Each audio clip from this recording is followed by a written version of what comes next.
Ito na yung araw na pinaghandaan natin. Maiksing panahon man ang ginugol natin sa paghahanda, pero alam natin na ang goal ay ang maging legal na mag-asawa sa mata ng Diyos. Sa 8 bilyong nakasilong,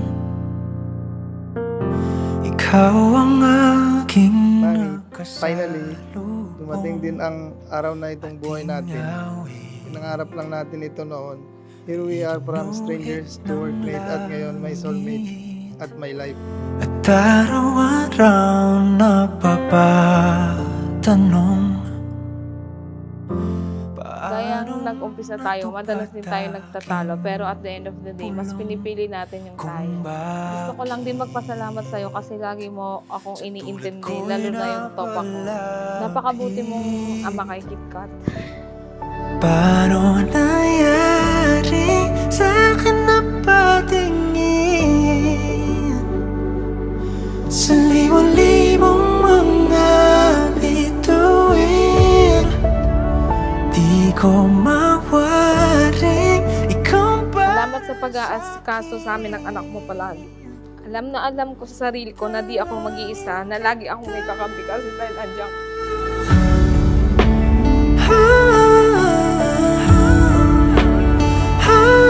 Ako pa rin ang gusto mong makasama for 12 years. We grow together as couple and thank God ngayon ay panghabang buhay na. Kung kalawakan man ang pagitan, tadhana lamang ay ating sundan. I got your back forever until our hairs turn gray. And when we're old and gray, I promise that I will still see you as the most charming person that I fell in love with. Paano nangyari sa'kin na patingin sa libong-libong mga bituin?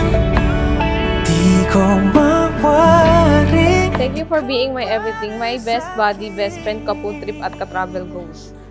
Ikaw yung taong nasasabihan ko ng lahat ng sama ng loob ko.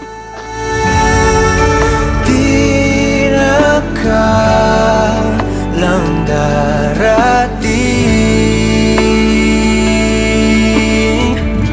Buhay natin. Pangako ko na mamahalin kita habang buhay.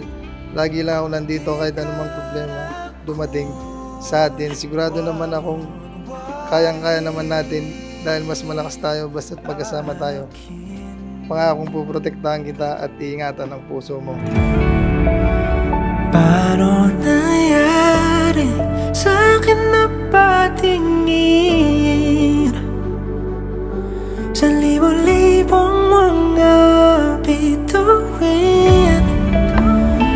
You are my rock and my home. Without you, I can't imagine what life would be like now. The day I met you, I have found the one whom my soul loves. You are my today and my tomorrow. Love you.